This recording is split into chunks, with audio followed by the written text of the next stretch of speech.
Les vraies voix Sud Radio, 17h-20h, Frédéric Brindel, Judith Belair. Et non, de 19h à 20h, ce sont les vraies voix spéciales femmes et je suis toute seule avec mes invités. Vous êtes bien avec Judith Belair. Votre thème du soir, eh bien, c'est le rôle des femmes dans la filière numérique. Il faut briser les codes. Et oui, chers amis, j'ai le plaisir d'accueillir ce soir 3 femmes aux trajectoires singulières dans l'univers encore très masculin du numérique. Entre secteur public, start-up et engagement associatif, elles brisent les codes à leur manière. Leur point commun, avoir osé, innové et ouvert la voie à d'autres. Je suis avec Cornelia Fidensen, qui est chef du département RH de la filière numérique de l'État et cofondatrice et vice-présidente de l'association Elle Impact. Bonsoir et bienvenue. Bonsoir, merci. Natalia Lanvin, vous êtes cofondatrice et présidente de la start-up Soma. Bonsoir et bienvenue. Bonsoir. Et je suis aussi avec Inès Ami, présidente et cofondatrice de la start-up Octolo.tech. C'est important. Hein. Bonsoir, merci de nous accueillir. Je vous en prie. Alors, mesdames, on va déjà commencer par parler un petit peu de vos parcours et de comment vous vous inscrivez dans votre secteur. Alors, Cornelia, vous, on l'a dit, vous êtes chef du département RH de la filière numérique de l'État, mais vous êtes surtout vice-présidente de l'association Elle Impact qui œuvre pour la promotion des carrières des femmes dans le secteur de la tech parce qu'il y en a bien besoin. Hein. Oui, il y en a vraiment bien besoin. On manque terriblement dans le secteur tech de femmes. Je le constate tous les jours aussi dans mon métier de sorte de DRH du numérique public. Et on le voit encore plus dans l'entrepreneuriat où on peut constater aujourd'hui que les femmes, elles manquent cruellement en tant que fondatrices de start-up et surtout, elles ne sont pas suffisamment financées aujourd'hui, pas suffisamment propulsées. Et ce à quoi nous nous attelons avec l'association Elle Impact, à la fois soutenir donc les entrepreneurs, les start-upeuses, dont 2 sont aujourd'hui ici, qui ont pu bénéficier des Elle Impact Awards, donc c'est l'événement phare de l'association. Et par ailleurs, on fait de la sensibilisation aussi à l'égard des jeunes filles collégiennes et lycéennes pour créer des vocations et des déclics pour leur dire c'est aussi des filières et des métiers d'avenir qui sont faits pour vous. Alors, vous, c'est quoi votre déclic à vous, Cornelia? Comment est-ce que vous êtes tombée là-dedans? Le déclic, c'était vraiment Elle Impact, je dois le dire, parce que moi, je viens pas de la tech, je connaissais un peu tout ce qui était métier d'innovation au sens plus large. Je suis généraliste de formation, j'ai un long parcours dans le public, dans la haute fonction publique, et en fait, c'est la vraie fondatrice de l'association, celle qui a tout initié, qui s'appelle Sandrine Yana, qui est venue me chercher, qui m'a mis la tête dans les chiffres que je connaissais pas, et qui m'a dit on peut pas accepter ça. Et quand j'ai vu ça, il faut dire que j'ai 3 filles aussi qui sont grandes adolescentes maintenant. Quand j'ai vu les chiffres, effectivement, je me suis dit c'est pas normal, et j'ai commencé à m'engager. Et d'ailleurs, avant que je devienne DRH du numérique public, et sur ces fonctions-là, je constate encore tous les jours que la situation, elle est assez dramatique. En 2 mots, qu'est-ce que c'est DRH du service numérique de l'État? En fait, je suis rattachée à la direction interministérielle du numérique. C'est une sorte de DSI groupe de l'État. Donc après, on va avoir les directions du numérique dans tous les ministères ou agences publiques. Et nous, donc, on impulse une politique du numérique public pour tous les ministères. Et moi, là-dedans, je m'occupe de la filière RH, donc faire en sorte qu'on ait des politiques de recrutement, l'attractivité employeur, la fidélisation qui devient vraiment un enjeu et la féminisation aussi du secteur tech public. Alors c'est vrai que ce secteur tech, il est en souffrance de femmes, alors qu'il y en a des femmes qui s'investissent, comme vous d'ailleurs, Natalia Lanvin. Donc je rappelle, vous êtes cofondatrice et présidente de Soma. Alors Soma, c'est une start-up qui est une solution SaaS B2B qui est dédiée à la prise en charge de la santé mentale au travail pour réduire le burn-out et améliorer la performance des équipes. Dites-nous en plus et comment vous avez eu cette idée? Alors ça a commencé en fait, ça fait 4 ans que j'avais la première idée de projet, mais j'étais pas vraiment prête pour me lancer. Je pense qu'il y a un bias côté inconscient et bien conscient. Je me sentais pas préparée, donc ça m'a pris 4 ans pour devenir Qu'est-ce qui vous manquait, Natalia? Ça m'est manqué de me sentir vraiment capable d'aller parler aux gens, des OC, de même, parce que c'est un risque. C'est un risque, c'est toi qui l'as fait. Comme de la prise en charge de ton entreprise, de ton idée. Il va y avoir des challenges, des défis. Donc c'est un vrai challenge de juste parler aux gens de de ton entreprise et ton projet. C'est pas simple d'imposer son projet et de s'imposer soi-même avec, en fait. Hein, c'est ça que vous dites. Exactement. Oui, bien sûr. Alors vous, Inès Ami, vous êtes présidente et cofondatrice de Octolo.tech. Donc c'est une start-up qui est fondée en réponse à la complexité des obligations légales. Vous êtes une société à mission qui propose une plateforme souveraine pour automatiser la gouvernance des entreprises. Donc on parle des AG, des signatures, des votes, etc. Vous avez 25 000 utilisateurs, 1 million levé et plusieurs prix, dont celui du barreau de Paris à Vivatech. Donc finalement, c'est une grosse réussite. Vous aussi, là, comment vous êtes venu à cette idée-là, comment vous êtes lancé et comment vous arrivez à avancer? C'est 3 questions en une. Hein. Merci. Vous remarquez qu'on parle d'un sujet très fun ici, donc les obligations légales des entreprises et des associations. Alors, un petit peu comme Natalia, je me suis pas dit que j'allais monter une entreprise au départ. J'étais avocate, je devais partir étudier 1 an aux États-Unis. Il se trouve qu'il y a eu le Covid et je me suis dit j'ai envie de faire quelque chose de différent. J'avais un projet en tête, c'est-à-dire que j'avais identifié la problématique qui est que l'administratif juridique des entreprises, c'est embêtant, ça embête tout le monde et c'est mal géré, mais ça entraîne un risque et c'est en même temps quelque chose d'assez stratégique. Et je me suis dit, puisque je ne pars pas et que je veux faire quelque chose de différent et que j'ai cette idée, je ne vais pas créer une entreprise, je vais la mettre en place, je vais recruter... je sais pas, un homme qui a un peu d'expérience, un peu de bouteille et qui va très bien savoir gérer cette entreprise. J'avais peut-être des rôles modèles qui n'étaient pas forcément les bons dans la tête. Ouais. Et en fait, il se trouve que j'ai été prise par le sujet. J'ai adoré. Et aujourd'hui, j'ai créé mon entreprise. Vous n'avez pas eu besoin d'un homme? Eh bien non. Alors j'ai 2 associés. Oui. Et j'ai 2 investisseurs, et investisseuses. Mais non. Donc et alors, on en reparlera un peu tout à l'heure. Mais vous avez réussi du coup à lever 1 million. Est-ce que ça n'a pas été trop compliqué? Parce que on entend parler justement de la difficulté dans la bouche de Cornelia, notamment du problème des startups dirigées par des femmes qui ont beaucoup plus de mal à lever des fonds finalement que c'est des hommes. Alors effectivement, quand j'ai monté mon entreprise, je me suis pas dit ça va être plus compliqué parce que je suis une femme. En revanche, j'ai réalisé que ça l'était.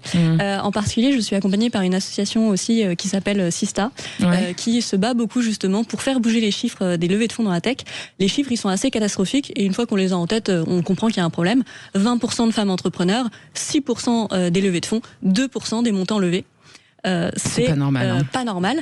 Et on essaie de faire changer les choses et on est fiers de bouger un peu les choses. Et moi, je suis fière d'avoir levé des fonds, 1 million, auprès d'investisseurs qui, eux, ne font pas des différences entre hommes et femmes, mais qui investissent dans des projets. Donc, comme quoi, il y a quand même des gens chez qui c'est pas un souci, quoi. Donc ça, c'est assez agréable de le savoir. Cornelia Fidensen, vous êtes franco-allemande d'origine. Vous bénéficiez d'un parcours hybride, justement, vous l'avez dit, entre secteur public et privé. Et le but, c'est quand même de toujours d'axer vers le développement, vous, dans votre manière de réfléchir. Donc là, en l'occurrence, le but, c'est quand même de développer ce secteur de la tech avec toutes les forces possibles et imaginables, donc évidemment les femmes. Oui, c'est une conviction vraiment que je me suis faite aussi sur les dernières années en voyant l'essor du numérique qui devient un enjeu de souveraineté même pour les pays, pour la France, pour l'Europe. On sait que l'Europe est en retard par rapport à d'autres pays. La France malheureusement ne fait pas exception. Et quand on sait, et d'ailleurs c'est aussi l'objet de la création du poste que j'occupe aujourd'hui parce qu'il est tout récent. C'est vous qui l'avez créé Non, il a été créé et j'ai été recrutée. Voilà. J'ai préfiguré, j'ai mis en place ce nouveau département RH qui n'existait pas avant, effectivement. Et donc, on est encore aujourd'hui en train de structurer parce que ça reste extrêmement jeune avec un défi qui est quand même assez énorme, qui est de armer, on peut même pas dire de réarmer, mais de armer l'État en matière de compétences numériques. Ces compétences-là dont la France a terriblement besoin et dont on ne peut pas se passer et dont on a besoin aussi à l'intérieur de l'État. Ça veut pas dire qu'on ne travaillera jamais sans prestataire, on en a besoin aussi, mais c'est vraiment des compétences dont on a besoin à l'intérieur et qui deviennent de plus en plus cruciales et précieuses. Et quand on regarde ça aussi à l'égard de la place des femmes dans ces métiers-là, on sait aujourd'hui que le numérique est meilleur et plus efficace et plus performant quand il est produit par des équipes diverses. Et la première diversité étant la diversité de genre, on peut pas se contenter de ces chiffres-là. Oui, Inès le disait tout à l'heure, on sait qu'il y a, là je vais dire plutôt dans la tech, on sait que dans le secteur de la tech, on a 30% de femmes, mais sur les vrais métiers de la tech, on va vraiment être entre 11 et 25% selon les métiers et selon les secteurs. Quand on parle des 30%, on va me compter moi là-dedans, alors que moi je suis juste RH, je suis juste support. Vous n'êtes pas développeuse, quoi. Je suis pas développeuse, je suis pas data spécialiste et tout ça. Donc aujourd'hui, si on n'a pas les femmes aussi là-dedans, on se prive déjà d'un potentiel, d'un gisement de compétences énormes et surtout, on va avoir des équipes qui seront pas au niveau et qui seront pas au niveau aussi au regard de la compétence internationale. Donc je trouve que c'est assez coupable le retard qu'on a pris et c'est pour ça qu'il faut maintenant se bouger pour y mettre fin. On brise les codes aujourd'hui sur Sud Radio, c'est votre vraie voix spéciale femme, rôle des femmes d'ailleurs dans la filière du numérique, il en faut plus et on est là avec nos 3 invités pour le prouver. À tout de suite. 17h-20h, Judith Belair. Et les vraies voix spéciales femmes du mardi soir continuent. Ce soir, on vous parle du rôle des femmes dans la filière numérique et il n'est pas moindre.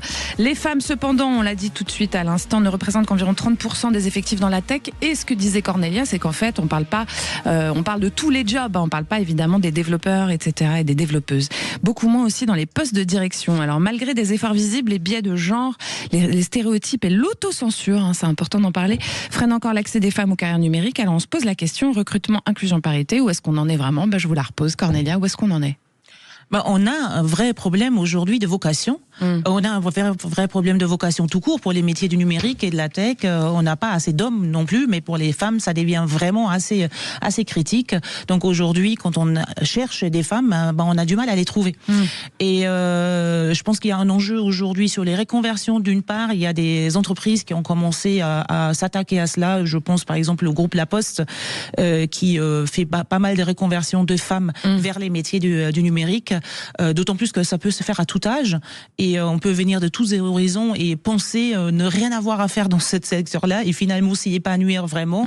Il y a des tout nouveaux modèles aussi de formation qui le prouvent avec, je pense à Adatex Too Cool, à l'école 42, à Saint-Plan. Tous ces modèles-là nous montrent que ça peut vraiment ouvrir de nouvelles voies et permettre de nouveaux métiers qui soient vraiment passionnants. Et puis encore une fois, il y a cette question-là de sensibilisation.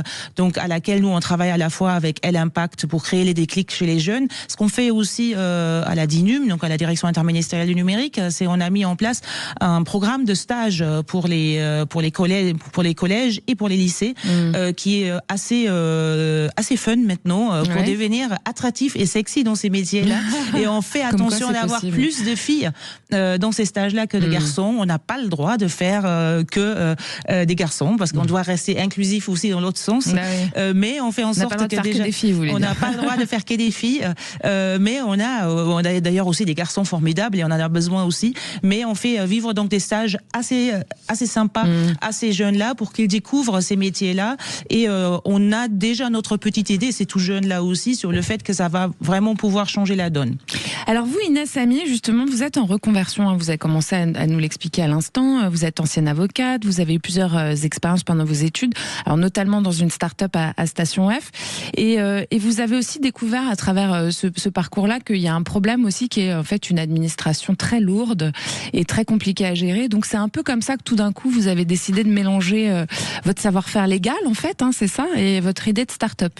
Alors exactement, c'est assez rigolo parce que en 2016, j'ai fait partie d'une entreprise qui était l'une des premières dans son domaine, qui a fermé depuis et qui avait rejoint Station F dans la première promotion. Moi, j'étais une petite étudiante en droit et là, j'ai découvert qu'en fait, les startups, leurs obligations légales, elles s'en fichaient un petit peu. Enfin, c'est pas qu'elles s'en fichaient, c'est qu'il y a trop à faire, trop d'obligations, trop d'administratifs, c'est chronophage. D'ailleurs, c'est un des grands sujets dont on parle à chaque fois dans ce quinquennat au gouvernement, c'est simplifier l'administratif, comment baisser la charge. Oui, on n'arrête pas d'entendre parler de la simplification. Oui, parce qu'ils se sont rendus compte que c'était à peu près 5 points de PIB qui étaient liés uniquement au poids administratif pour les entreprises. C'est énorme. Et pourtant, enfin, moi, ce qui me paraissait assez simple, c'est que les obligations qui existent, on peut les automatiser pour beaucoup. Donc, typiquement, la gouvernance, c'est des assemblées générales, c'est des registres, c'est des tables de capitalisation, c'est du suivi de à qui appartient l'entreprise. C'est important de savoir qui peut prendre la décision. Mais on peut tout simplement le digitaliser, le dématérialiser. On peut déléguer à l'IA et à la technologie. Et en fait, ces obligations, elles sont communes, qu'on soit une start-up ou un grand groupe, une petite PME ou une grosse PME. Et nous, on va automatiser ça pour toutes les entreprises de toute taille sur Octolo. Bravo. Alors vous, Natalia Lanvin, vous venez du Mexique, ça fait 8 ans que vous avez choisi la France, et en fait vous êtes tombé dans le bain de la start-up dès l'arrivée, pratiquement, j'ai envie de dire. Vous êtes à la base une professionnelle du business development, donc vous aviez déjà en fait une vision globale. Comment du coup, c'est un peu une reconversion pour vous aussi quelque part, en fait, déjà d'arriver dans un nouveau pays et de lancer un projet avec une administration si lourde. Comment est-ce que vous en sortez et comment vous avez pris cette décision ? Oui, c'est déjà de l'entrepreneuriat, d'aller dans un autre pays. Ouais. Et, pourquoi la France? Pourquoi la France? Au début, je n'avais pas la vision que j'ai maintenant de choisir la France pour cette raison. Mais maintenant, je vois la puissance qu'il y a pour soutenir les femmes entrepreneurs. Je vois beaucoup d'incubateurs, d'organisations qui sont là pour vraiment changer les lignes tout ensemble. Et ça, je ne le vois pas dans d'autres pays. Ça, c'est sûr. Et j'étais d'abord dans une autre start-up qui a clôturé pendant le Covid. Mais c'était la première fois que j'étais en phase de développement vraiment pour aller à l'international, acquérir des clients et vraiment participer dans les côtés entrepreneurial en Europe et dans le monde. Et alors, comment vous avez constaté qu'il y avait un problème de bien-être en fait dans l'entreprise en général? Parce que je rappelle que vous avez cofondé le Soma, qui est une solution justement qui permet de faire la prise en charge de la santé mentale au travail pour en fait améliorer la performance. Bien sûr. Vous l'avez eu où l'idée? Alors, avant d'avoir l'idée de le faire B2B, j'avais déjà constaté qu'il y avait un sujet délicat de la santé mentale et comportement humain. Et je voulais me lancer dans le B2C.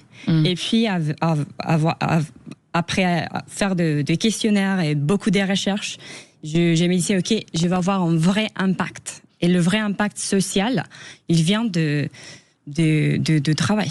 Je trouve que c'est très important d'avoir des environnements qui sont vraiment amicables, qu'il y a un vrai lien entre la responsabilité la responsabilité des entreprises sociales pour accueillir et mettre en place des bonnes pratiques pour les salariés.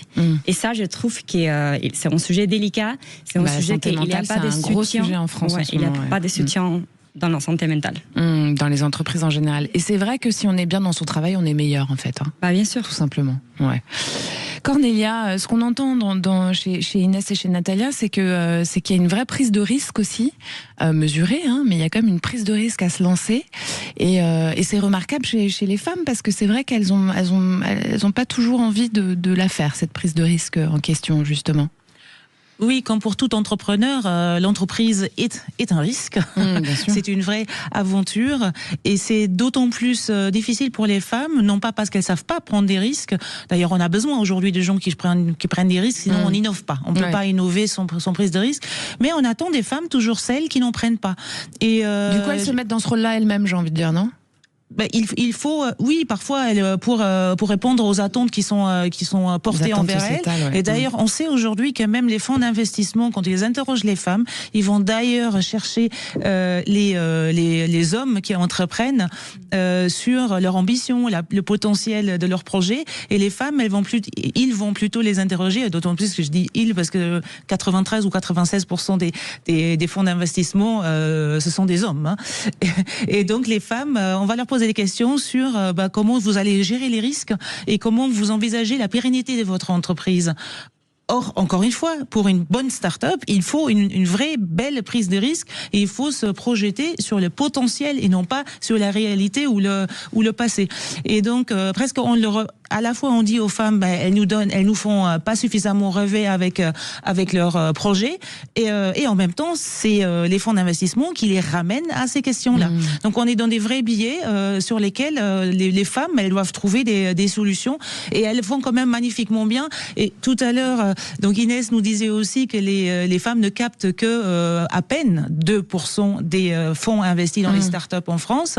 Mais c'est même le chiffre, il est en régression. Donc c'est ça qui est vraiment très très inquiétant. Et pourtant, on sait aujourd'hui qu'1 euro investi dans une startup portée par une femme apporte 2 fois plus qu'1 euro investi dans une start-up portée par un homme. Du coup, on a du mal à comprendre, Inès, vous avez trouvé des investisseurs, on a du mal à comprendre comment ça se fait que les investisseurs ayant ces chiffres, même si ce sont des hommes, on a bien compris, ne se disent pas, tiens, je vais quand même aller miser sur une femme parce que j'ai plus de chances d'aboutir finalement et de récupérer mon argent. Alors en plus, c'est des entreprises plus rentables, mais comme l'a dit Cornélia, peut-être que les femmes ont apparemment tendance, j'ai du mal à le croire, mais pourtant c'est le cas, c'est ce qu'on me dit tout le temps, les femmes ont tendance à moins faire rêver sur leurs chiffres. Tu tu vas prendre deux entreprises. Parce qu'elles se projettent moins, en fait, c'est ça? Pas forcément, mais parce qu'elles sont plus honnêtes et plus prudentes. C'est-à-dire que deux entreprises qui vont faire le même chiffre d'affaires, il y en a une qui va donner un chiffre fondé par la femme, va donner un chiffre qu'elle est sûre d'atteindre. L'homme va donner un chiffre. Gonfler 2 fois ou 3, ouais. Les deux vont faire le même chiffre. Alors moi, une des Qu'est-ce que vous avez fait? Vous avez gonflé ou pas alors? Moi, j'ai été bien coachée du coup. Je les ai pas trop gonflés, mais peut-être un petit peu. Je sais pas, on vérifiera à la fin de l'année. Mais c'est sûr que c'est des problématiques. Et puis je pense que c'est une problématique d'oser tout court. Il faut voir loin, il faut voir grand et il faut foncer. Ouais. De l'audace, encore de l'audace. Vous en êtes où, vous, des leviers de fonds, pardon, parce que c'est le levier de fonds aussi d'ailleurs, Natalia. Oui, bien sûr. Natalia Lavin. On est déjà là, on a déjà commencé.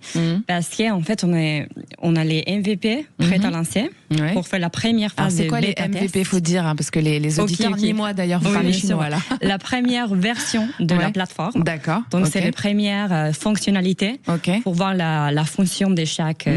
Parce qu'on va identifier et mesurer l'état de santé mentale et on va suggérer un protocole. D'accord. Donc toute la partie des contenus, la partie de c'est prêt pour lancer et on est là pour la levée des fonds.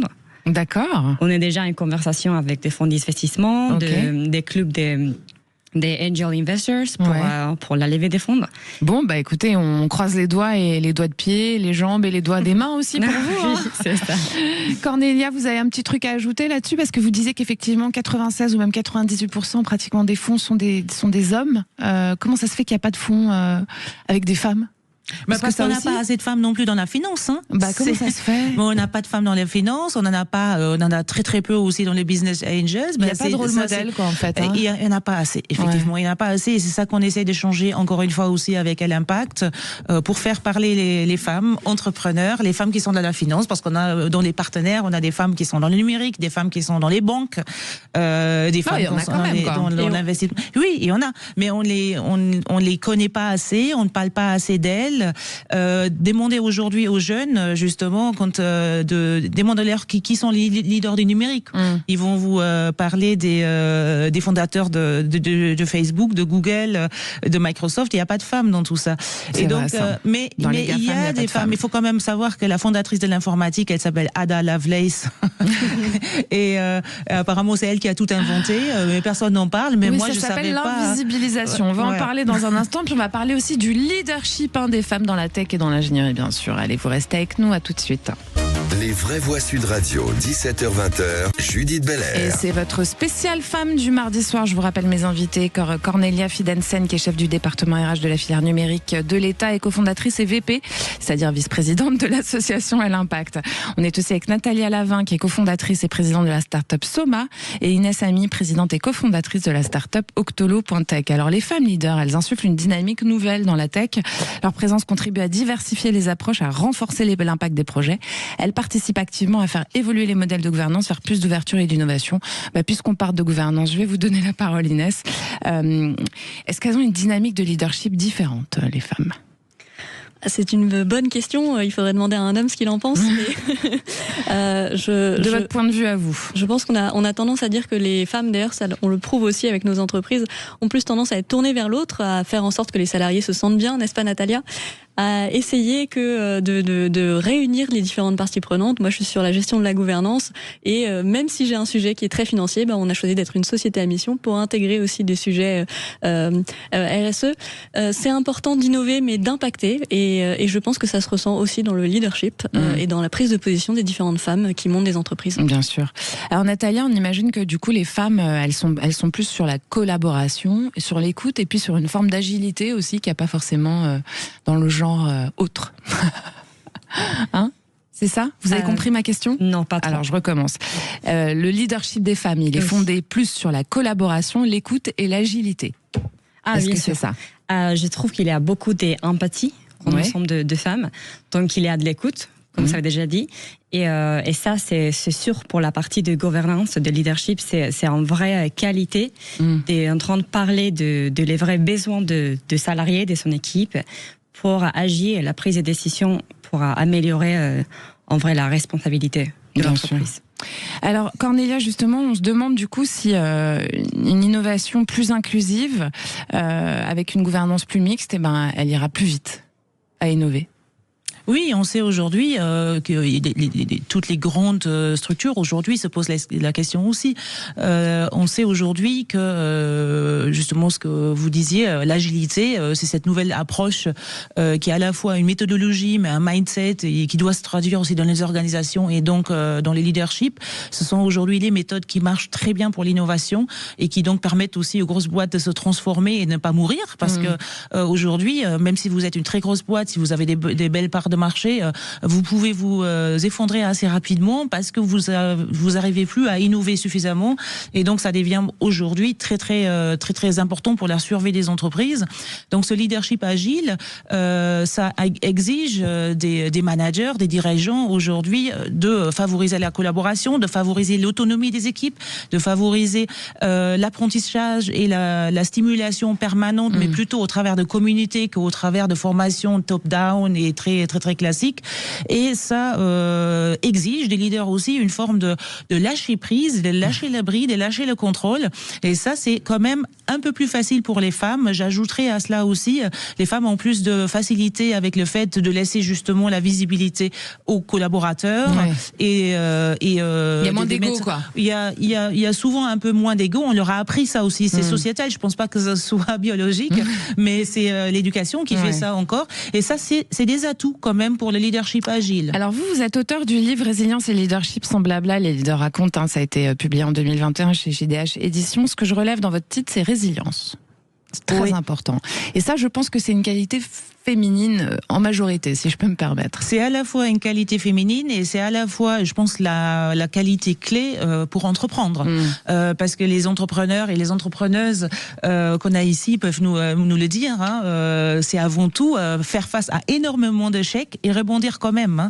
Et ce livre, j'ai commencé à l'écrire pendant la crise Covid, pendant le premier confinement. Et c'est d'ailleurs grâce à ce livre-là que j'ai rencontré la présidente de L-Impact, Sandrine Yana, qui est elle-même entrepreneur et qui m'a raconté aussi son leadership et qui a fait que c'est une femme résiliente qui va ne pas se laisser abattre par quelque chose qui ne tourne pas comme elle l'aurait imaginé. Et cette résilience, oui, c'est quelque chose que les femmes, elles l'ont en elles, mais parfois il faut leur rappeler qu'elles l'ont et il faut aussi leur rappeler qu'elles ont le droit et qu'elles ont presque les devoirs de l'afficher haut et fort et de dire à la société, aux autres femmes en tant que rôle modèle, mais aussi aux hommes, moi je suis forte parce que je sais être résiliente et je sais être agile. Et c'est important d'avoir connu l'échec aussi parfois, parce qu'on n'a pas la culture de l'échec en France, mais on sait que par exemple aux États-Unis, dans certaines grosses boîtes, il faut avoir déjà planté une boîte pour pouvoir prendre la gouvernance, la diriger quoi. Absolument, il y a notamment tous ceux qui travaillent aussi dans l'innovation, y compris dans des très grosses boîtes, et c'est un des leaders que j'ai interviewé justement pour mon bouquin.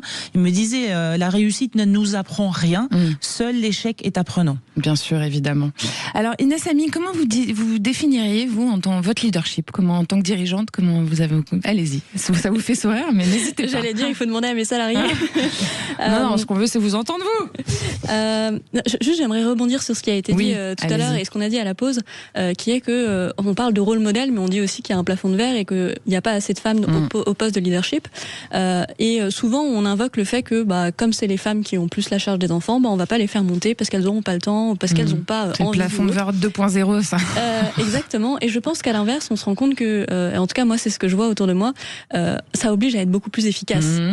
Ça oblige à savoir faire plusieurs tâches à la fois. Ça oblige à concentrer son travail. Quand je vois des entrepreneurs autour de moi qui ont 2-3 enfants et qui condensent une journée, et je me demande, elles font encore plus que moi, encore moins de temps quelquefois, ou en plus, elles travaillent la nuit et autres. En fait, tout ça, c'est des excuses. Aujourd'hui, on peut faire ce qu'on veut si on le décide. Et quel est mon leadership aujourd'hui? Je dirais que j'essaye, on l'a dit, j'essaye au maximum d'être à l'écoute de mes salariés, de faire en sorte qu'ils se sentent bien. Combien de salariés? On est 9 dans l'entreprise. D'accord. En me comptant, donc 8. Et j'essaye c'est quelque chose que j'ai appris quand j'étais chez Accor, j'étais stagiaire et je me suis retrouvée tout d'un coup en charge de la direction juridique propriété intellectuelle monde, parce qu'on m'a fait confiance, parce qu'on m'avait donné toutes les clés en main, mais alors que j'étais une stagiaire, au début de mon stage, on m'avait traité comme n'importe qui. Et donc quand il y a eu un problème d'équipe, j'étais là, parce qu'il y a eu des congés et autres qui se sont chevauchés. Et bien, je pense que c'est une possibilité aussi que j'ai aujourd'hui, qui est de donner un peu sa chance à chacun, d'écouter les uns les autres, peut-être un peu moins d'ego. Et dans vos 8 salariés, il y a beaucoup de femmes? Et alors, jamais assez. Vous êtes combien en tout? Sur 9, on est 3 femmes. Ah oui. Mais je suis contente d'avoir des femmes tech, qui développent. Parce qu'aujourd'hui, dans mon équipe, sur 9, en fait, on est 7 tech. D'accord. Voilà. Alors Natalia Lavin, je vais vous poser la même question. Comment est-ce que vous vous définiriez vous dans votre positionnement de leader et comment ça fonctionne avec votre équipe et combien de femmes vous avez dans votre équipe? Alors maintenant, on est des collaborateurs. Donc c'est moi, mon cofondateur. Lui, il fait la partie tech, de développement, je vais dire. Et avec le collaborateur, on a un homme et 4 femmes. Bravo. Donc ça, c'est... Des développeuses aussi? Non, pas du tout. Le développeur, c'est que le cofondateur. Il y a un développeur. Oui, exactement. Et qu'est-ce qu'elles font, les femmes de votre équipe, alors? Et c'est la partie de la santé mentale. C'est les experts en santé. Ouais. C'est la partie des contenus. Bon, j'ai envie de dire qu'en psy, en général, il y a beaucoup de femmes, effectivement. Exactement. Donc là, c'est plus facile, effectivement, à trouver. Est-ce que vous auriez envie, évidemment, on imagine que oui, de trouver des femmes qui développent? Bien sûr. Ouais. C'est l'idée, vous cherchez d'ailleurs? Maintenant, pour plutôt la partie de développement, de l'itération. Donc, on est déjà là pour prendre notre première alternance. Et on veut vraiment que ça soit une femme. Bien sûr. Alors, chères auditrices qui nous écoutez, si vous cherchez du travail dans le secteur de la tech, il y a nos 2 start-upeuses qui sont là. Il y a la start-upeuse Natalia Lavin, qui est présidente de Soma, qui cherche des femmes. Et puis Inès Ami, qui est présidente de Octolo.tech, qui cherche des femmes aussi. Donc, on lance une bouteille à la mer, comme ça. On recrute 2 profils pour la rentrée. Donc, Bon, bah voilà. Et dans le public, on recrute aussi de la tech et surtout des femmes. Alors, comment c'est votre équipe à vous, tiens, Cornelia, comment ça se passe? Vous êtes DRH du numérique de l'État. Qu'est-ce qu'on vous a donné comme outil et avec qui vous travaillez? Alors moi j'ai une petite équipe assez resserrée de 20 personnes et donc on imagine les politiques RH pour tout l'État, mais globalement ça concerne quand même une filière qui compte aujourd'hui, si vous prenez que les emplois civils de l'État, donc pas les militaires, plus de 21 000 collaborateurs qui sont dans le numérique. Donc on est là pour eux et ça veut dire aussi on booste tout le recrutement et on essaye en tout cas d'aider les autres ministères à chercher les perles et à trouver les perles rares qu'ils cherchent dans le public. Donc il y a en permanence quand même des postes offerts pour le numérique de l'État et si on peut trouver des femmes, ça nous aiderait beaucoup parce qu'on en a besoin. Si les femmes qui nous entendent ont envie de travailler dans le numérique en général, il faut qu'elles vous contactent une de vous 3 quoi. Donc on trouve ça sur Choisir le service public, une plateforme de recrutement où on trouve tous les postes, donc on peut les classer selon le numérique. Donc mesdames, postulez. En plus, il paraît qu'on est bien chez nous. Et Cornelia, en 2 mots, votre leadership à vous, il est comment? On me dit que je suis très très délégative. Ouais. C'est quoi délégative? Que je laisse beaucoup d'autonomie à mes collaborateurs, mais je crois que j'ai toujours été obligée parce que j'ai tellement changé de portefeuille et j'ai tellement eu des équipes complètement différentes. Je pouvais avoir jusqu'à 1650 collaborateurs sous ma responsabilité et parfois des toutes petites équipes de 3 ou 4 personnes. Mais en général, j'arrivais sur des domaines dont j'étais absolument pas experte. Donc quand on est obligé de s'appuyer sur les experts qui sont en dessous de vous, vous apprenez à faire confiance et à faire en sorte que eux ils soient vraiment les meilleurs et meilleurs que vous parce que vous serez jamais à leur hauteur. Donc c'est vraiment ça le rôle finalement de devenir. Moi j'ai dû apprendre aussi que je pouvais plus être pilote mais plutôt une sorte de sponsor et facilitateur et en vrai ça veut dire être un pompiste. On met encore du temps et de l'argent dans le réservoir mais on n'est plus au volant et le deuxième rôle de facilitateur c'est un déblayeur. Donc on est là pour faire en sorte que la voie elle soit libre. Ok, allez chers auditeurs et surtout chères auditrices, vous restez avec nous pour cette spéciale femme, évidemment dans les filières du numérique et puis on va parler éducation après avoir parlé du recrutement et du leadership. À tout de suite.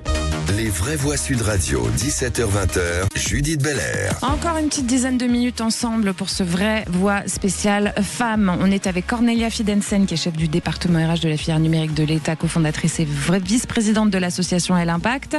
Natalia Lavin qui est cofondatrice et présidente de la start-up Soma et Inès Ami, présidente et cofondatrice de la start-up Octolo.tech.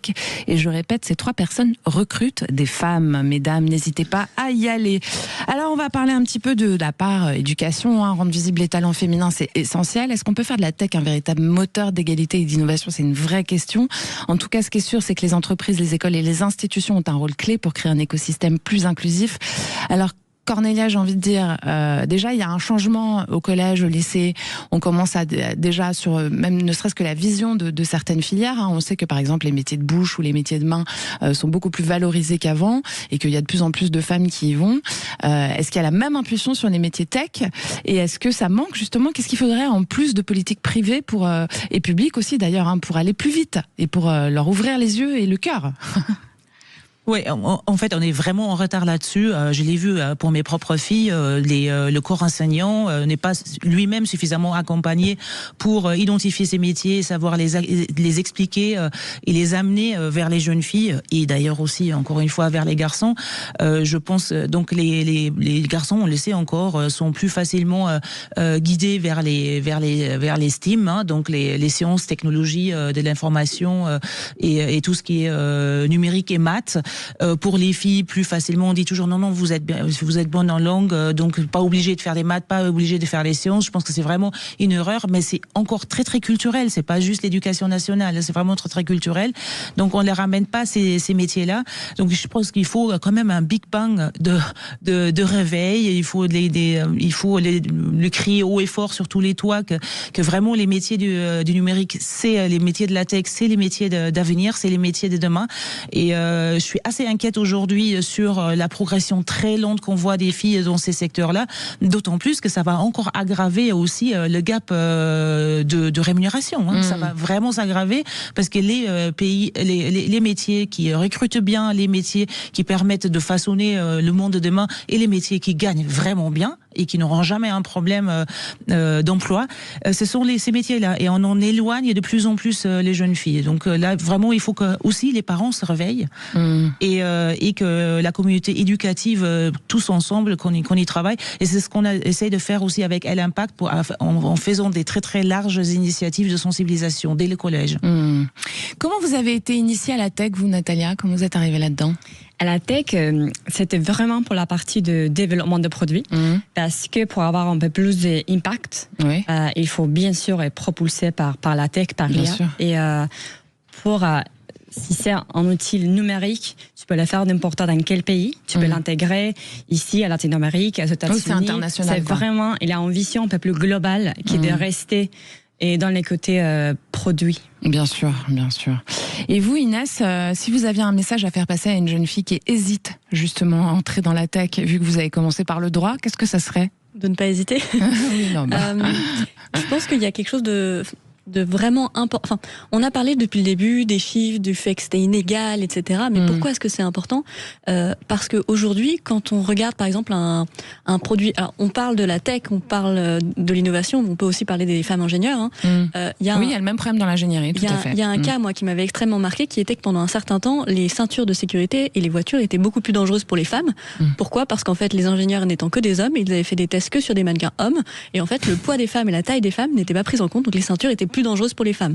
C'est cet exemple-là qui est quand même assez terrible et frappant. Non, mais c'est ridicule, surtout quand on y pense. C'est plus que terrible. Et le temps qu'ils ont mis à s'en rendre compte est encore plus terrible. Mais si on y réfléchit bien, ce cas-là, en fait, il se reproduit aujourd'hui avec toutes les plateformes IA. Par exemple, quand on parle de tech, en ce moment, on parle beaucoup d'IA. En fait, si on n'a pas des femmes qui sont intégrées aussi, enfin, c'est la moitié de la population qui est concernée. Donc, ça veut dire qu'on crée des produits qui sont moins adaptés pour la moitié de la population. Donc, si une jeune fille a envie de se lancer, eh bien, qu'elle se dise, si elle hésite, déjà, qu'elle n'hésite pas parce que c'est ultra intéressant, parce que c'est ultra instructif, parce qu'on apprend des tonnes de choses, parce que on se dit toujours qu'on n'est pas assez qualifié. Bon, en fait, on apprend. Donc, on peut apprendre sur le tas. Une femme est tout aussi qualifiée qu'un homme. Hein, c'est ça. Exactement. Et puis on peut apprendre rapidement. Hein, mon métier là, en est une preuve. On parle de différents sujets. Des fois, on les maîtrise pas totalement. Et c'est en travaillant, tout simplement, qu'on y arrive. Mais c'est là qu'est l'intérêt, exactement. Bien sûr. Et donc, une femme va aussi pouvoir agir pour un numérique plus responsable. Si ça peut la pousser, qu'elle y aille. Et vous, Cornélia, qu'est-ce que vous auriez à dire à un décideur, qui pense que la diversité, c'est un sujet secondaire finalement, que ce qui est important, c'est de développer, d'avancer dans la technologie, parce qu'il y en a pas mal qui pensent comme ça. Encore une fois, dans les entreprises, aujourd'hui, on sait qu'elles vont être plus performantes, plus elles vont avoir des équipes mixtes dans tous les métiers. C'est ce que vous lui diriez à ce décideur-là ? Absolument, absolument. On le sait aujourd'hui, il y a des études qui le prouvent, notamment aux États-Unis. S'il veut augmenter son chiffre d'affaires, grosso modo. Et s'il veut rester toujours dans la course de l'innovation la plus performante, il a besoin de réfléchir à fond et de créer aussi donc les vocations de demain. Et encore une fois, pour les filles, Inès parlait effectivement des ingénieurs. Les ingénieurs, c'est quand même la voie royale encore aujourd'hui pour aller dans les métiers études, du numérique. Et c'est ça qui explique aussi, on a de moins en moins de filles dans les études d'ingénieurs. Et ça crée un gros gap aussi dans le monde de start-up, parce qu'aujourd'hui, on a de plus en plus de fonds qui s'intéressent davantage qu'avant à la deep tech. Et dans la deep tech, on va avoir des profils d'ingénieurs. Et là, encore moins de filles que dans tous les autres domaines de start-up. Donc c'est vraiment, on est sur un cercle vicieux, et il faut aujourd'hui qu'on le brise. Et il faut que tout le monde se sente mobilisé, et les chefs d'entreprise, les grands décideurs, ils ont un rôle à jouer là-dedans. D'ailleurs, les entreprises avec les COMEX et les conseils qui sont plus paritaires sont aussi plus rentables. C'est pour ça que nous, c'est l'une des données aussi qu'on traque sur notre solution. On voit c'est la preuve par l'exemple, quoi. Exactement. On voit les horribles chiffres de la proportion hommes-femmes dans les conseils, dans les COMEX, etc. On la met en avant, et en fait, on voit derrière que les entreprises qui sont plus paritaires sont les meilleures entreprises d'un point de vue de chiffre d'affaires. Bien sûr. Nathalie Alavin, et je vous donnerai le mot de la fin parce qu'on va pas tarder à se quitter. Si vous pouvez nous faire un petit comparatif entre ce qui se passe au Mexique et ce qui se passe en France. Est-ce qu'il y a plus de femmes intégrées dans la tech et dans l'ingénierie au Mexique ? Et est-ce que vous êtes étonnée de la manière dont ça se passe ici ? Alors, au Mexique, il y a le monde de l'entrepreneuriat, c'est un peu plus flexible. Non, pas trop. D'accord. Parce que dans les côtés hommes et femmes, il y a un gap énorme. Ici en France, culturellement, il n'y a pas. C'est plus sexiste au Mexique. Exactement, c'est plus sexiste, mais c'est vraiment plus sexiste. Donc le monde, ça commence. On a aussi une présidente qui est une femme, donc ça pousse un peu la ligne. Et ici en France, il y a beaucoup de soutien pour les femmes. Je vois pas ça au Mexique. D'accord. Donc finalement, il y a quand même du positif ici en France, parce qu'il y a des initiatives qui sont prises comme ce genre d'émission, n'est-ce pas ? Exactement. Pour valoriser l'impact des conversations, tout ça. Bon, merci beaucoup à toutes les trois. C'était passionnant. Je vous aurais bien gardé un peu plus longtemps. Je rappelle que j'étais ce soir, chères auditrices, chers auditeurs, avec Cornelia Fidensen, qui est chef du département RH de la filière numérique de l'État et cofondatrice et vice-présidente de l'association El Impact. Merci d'être venue par ici.